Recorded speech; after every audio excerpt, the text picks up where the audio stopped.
La France s'est donc replongée dans un passé douloureux avec l'ouverture à Paris du procès des attentats de janvier 2015. À la barre, 14 accusés, dont 3 absents, qui auraient essentiellement servi de soutien logistique aux auteurs des attaques contre Charlie Hebdo, l'Hypercacher et contre des policiers. À l'occasion de l'ouverture de ce procès, le journal satirique Charlie Hebdo a republié les caricatures de Mahomet qui avaient fait de l'hebdomadaire la cible des terroristes. Nous ne nous coucherons jamais, nous ne renoncerons jamais, s'est justifié le directeur de Charlie Hebdo. La liberté d'expression, la liberté d'informer a-t-elle reculé depuis les attentats? Pour en parler, nous retrouvons Pauline Hadès-Mével, rédactrice en chef de Reporters sans frontières. Bonjour.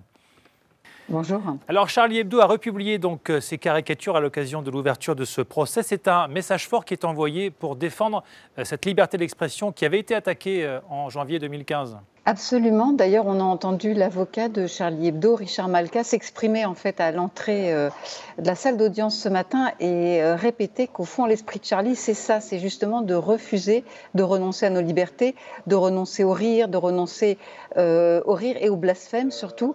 Donc, l'hebdomadaire satirique a décidé de republier ses caricatures et à Reporters sans frontières, nous estimons que c'est un choix très courageux, c'est un choix digne et une affirmation très forte de la liberté d'expression en France et du refus d'intimidation. Ça, c'est très très fort.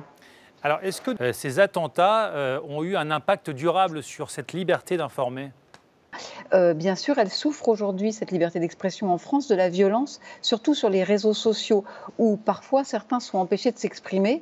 C'était un risque qui était moindre auparavant, mais qui aujourd'hui, en fait, les expose à des critiques. Et aujourd'hui, en fait, on est arrivé en France aussi à une situation paradoxale où c'est l'État, en fait, qui protège la liberté d'expression du public, en fait. Et c'est ce qu'on voit aujourd'hui avec ce procès.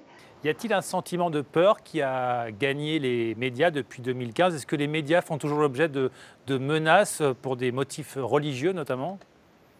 Il faut rappeler qu'aujourd'hui, dans le monde, si 8 pays ont retiré la notion de blasphème de leur cadre juridique depuis 2015, donc depuis ces attentats, la loi continue de punir le blasphème dans 68 autres pays. Et les sanctions en fait, juridiques pour ces transgressions sont très variables, mais elles vont de l'amende jusqu'à la peine de mort.